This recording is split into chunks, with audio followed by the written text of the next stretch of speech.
আসসালামু আলাইকুম।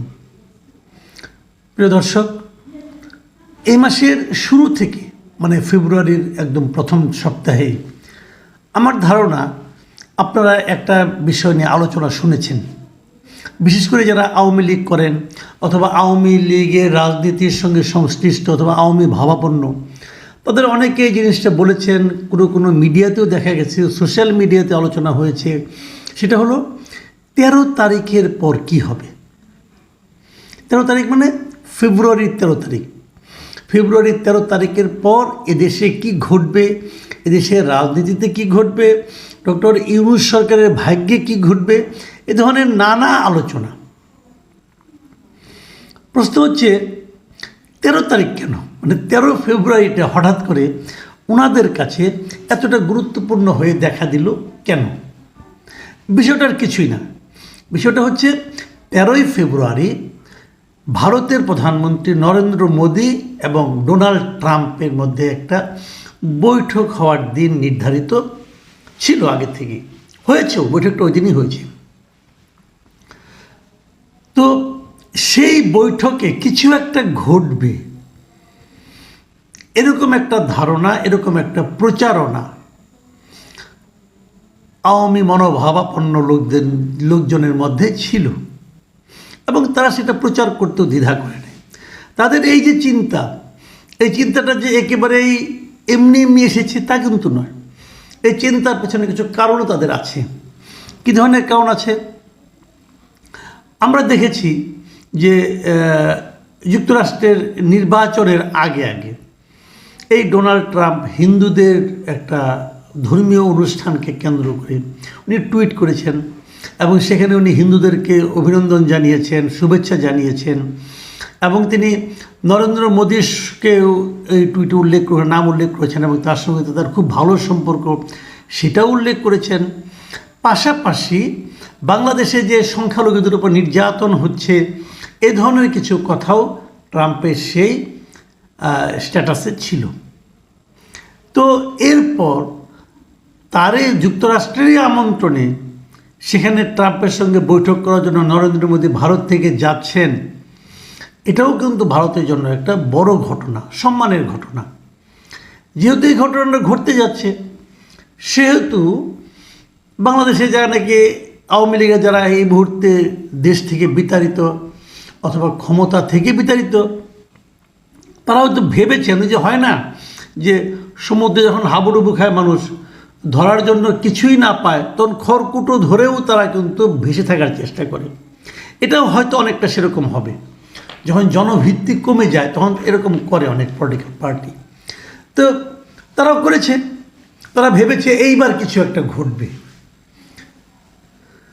তো এটাকে আরও গুরুত্ব বাড়ানোর জন্য আমরা দেখেছি নরেন্দ্র মোদী যেদিন যুক্তরাষ্ট্রে পা রাখলেন, সেদিন যুক্তরাষ্ট্রেই ওখানকার মাটিতে আমাদের প্রবাসী যারা বাঙালি আছেন, যারা প্রবাসী যারা আওয়ামী লীগের নেতাকর্মী আছেন, আমাদের তো আবার শাখা থাকে বিদেশে, এটা একটা হাস্যকর বিষয় কিন্তু থাকে। তো তারা কিন্তু মিটিং করছেন এবং সেই মিটিংয়ে তারা নরেন্দ্র মোদীকে আহ্বান জানিয়েছেন যে আপনি আসুন, তাকে অভিনন্দন জানিয়েছেন। উই সাপোর্ট মোদিজি এই ধরনের স্লোগান দিতে শুনেছি আমি আওয়ামী লীগের ব্যানার থেকে। এরকম অনেক কিছু হয়েছে। এমনকি এই ব্যাপারটা এতটাই ন্যাক্কারজনক ছিল যে ভারতের কলকাতার একজন সাংবাদিক মিস্টার অর্ক ভাদুরী, তিনি একটা স্ট্যাটাস পর্যন্ত দিয়েছেন এবং সেখানে তিনি বলেছেন যে আওয়ামী লীগ বর্তমানে বিজেপির বাংলাদেশি শাখা। মানে একটা স্বাধীন দেশের জন্য এর চেয়ে অপমানের আর কি হতে পারে? উনি কিন্তু লিখেছেন কেন, উনি ভেতরে কি লিখেছেন যে ভারতের প্রধানমন্ত্রী নরেন্দ্র মোদী আমেরিকায় গিয়েছেন, তাকে স্বাগত জানাতে বাংলাদেশ আওয়ামী লীগের মার্কিন যুক্তরাষ্ট্র শাখা ওয়েলকাম নরেন্দ্র মোদী লেখা ব্যানার নিয়ে জমায়েত করেছে। এই কথাটা কিন্তু উনি লিখেছেন এবং তারপর উনি এক জায়গায় লিখেছেন যে বিজেপি এবং আওয়ামী লীগ এখন আর দুটি দল নয়, আওয়ামী লীগ বর্তমানে বিজেপির বাংলাদেশি শাখা।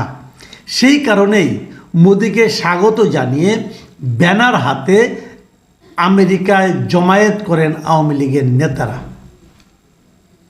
এর যে লজ্জার আর কী হতে পারে ভাবুন একবার। যাই হোক, সেগুলো তারা বলেছেন। আওয়ামী লীগের লোকজন হয়তো লজ্জা পাইছে অথবা পায় না, আমি বলতে পারবো না। কিন্তু তারপর কি হলো, 13 তারিখে কিন্তু মোদির সঙ্গে ট্রাম্পের বৈঠক হয়েছে। বৈঠকের ফল কি? সেই বৈঠকের পরে ওই 13 তারিখের যারা নাকি উদ্যোক্তা, মানে 13 তারিখ কিছু একটা হবে, হতে পারে, এইটা বলে যারা মনে মনে আশায় বুক বেঁধেছিলেন অথবা একজনের আমোদ অনুভব করেছিলেন, তাদের কি পরিণতি? তাদের কিন্তু মুখ সবার চুপসে গেছে। কারণ আপনারা জানেন যে 13 তারিখে আসলে কিছুই হয়নি, সেই বৈঠকেতে কিছু হয়নি। এমনকি পরে সাংবাদিকরা মতলবীভাবে এই প্রশ্নটাও তুলেছিলেন বাংলাদেশ প্রসঙ্গে আমেরিকার ভূমিকা নিয়ে। সেখানেও কিন্তু ট্রাম্প এই প্রশ্নকে মোটামুটি এড়িয়েই গেছেন, কোনো পাত্তাই দেননি, বরং পুরো প্রশ্নটা মোদির দিকে ঠেলে দিয়েছেন। তাহলে হলোটা কি? সেটা কি ব্যাখ্যা, সেটা নিয়ে আমি এর মধ্যে একটা করেছি। বিষয়টা হলো যে আমাদের এখানে কি হলো না হলো সেটা ইম্পর্টেন্ট না। মোদির সঙ্গে ট্রাম্পের বৈঠক নিয়ে খোদ ভারতের লোকজনই হতাশ। এটা নিয়ে একটা ঘটনা ঘটেছে, সেই ঘটনাটা বলি। সেই ঘটনাটা হলো, ভারতের তামিলনাড়ুর একটা সাপ্তাহিক পত্রিকা আছে, নাম হলো ভিকাতান। এই ভিকাতান পত্রিকাটা ওদের 100 বছরের পুরনো পত্রিকা, এত বছর ধরে বের হয় সেই পত্রিকাটা। মাঝে মাঝে কার্টুন ব্যঙ্গ, মানে বিভিন্ন ঘটনার উপর তারা করে। মোদির সঙ্গে ট্রাম্পের যে বৈঠকটা, সেই বৈঠক নিয়ে তারা ব্যঙ্গ করে একটা কার্টুন এঁকেছে। এবং সেই কার্টুনটা আপনারা দেখেন, কার্টুনটা আপনাদেরকে আমরা দেখাচ্ছি, দেখুন আপনারা। তারা এই কার্টুনটা এঁকেছে এবং এখানে দেখা যাচ্ছে ট্রাম্প এবং মোদি পাশাপাশি বসে আছে। মোদির মুখটা খুবই বেজার এবং ওনার পুরা হাতে পায়ে শিকল বাঁধা। এই যে ঘটনাটা তারা করেছে, কেন করেছে, এখানে একটা ব্যাখ্যা আছে। সেই ব্যাখ্যাটা হলো, এই ব্যাখ্যাটা আমি ভারতের একটা পত্রিকা এবিপি আনন্দ থেকে নিয়েছি। এবিপি আনন্দ এটা নিয়ে একটা নিউজ করেছে, এই ভিকাতান পত্রিকার এই কার্টুন নিয়ে। তারা এখানে লিখেছে যে আমেরিকা থেকে যেভাবে হাত করা, পায়ে বেড়ি পরিয়ে ভারতীয় অভিবাসীদের ফেরত পাঠানো হয়েছে, তার নিন্দা করার পরিবর্তে আমেরিকা সফরে গিয়ে মোদি যেভাবে ডোনাল্ড ট্রাম্পের সঙ্গে দেখা করেন, সেটি নিয়ে 13 ফেব্রুয়ারি একটি কার্টুন ছাপে ভিকাতান পত্রিকা।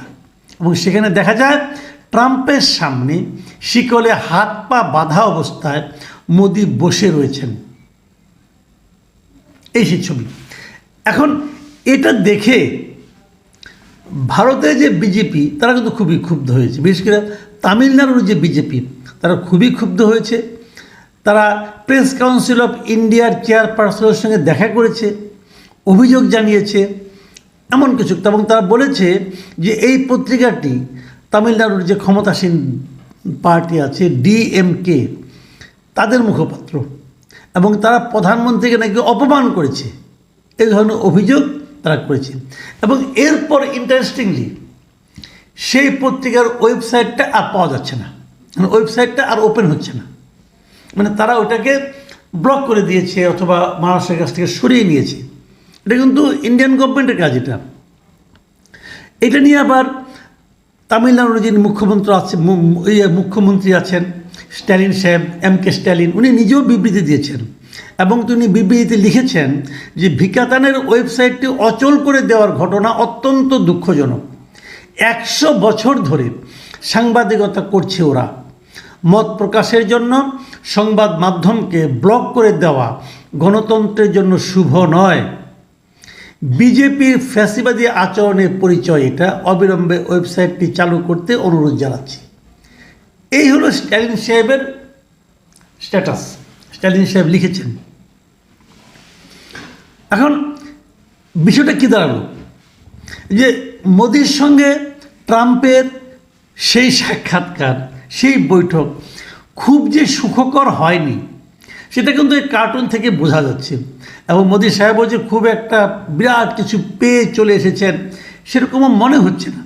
তো তাদের কাছে আবার আমাদের আওয়ামী লীগ আশা করতেছেন যে উনি আমাদেরকে জাগিয়ে তুলবেন, আমাদের আওয়ামী লীগকে দেশে পুনর্বাসিত করবেন।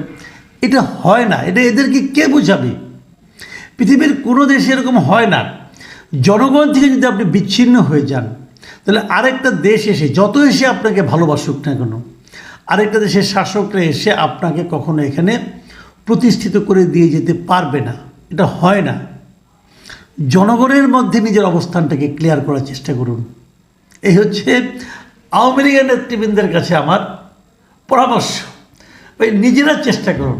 তবে আওয়ামী লীগের যে নেতৃবৃন্দ আছে তাদের উপর ভরসা করার কোনো কারণ নাই, কারণ ওনারা গত 15 বছর এমন এমন কাজকর্ম করেছেন, দেশে আসলে আদৌ ওনারা দাঁড়াতে পারবেন এটাও তো আমার মনে হয় না। যাই হোক, দেখা যাক কী হয়। তবে 13 তারিখে কিছু হয়নি এবং কিছু যে হলো না, এটাই বাস্তবতা। প্রিয় দর্শক, ভালো থাকবেন আপনারা। এখন এ পর্যন্তই। আল্লাহ হাফিজ।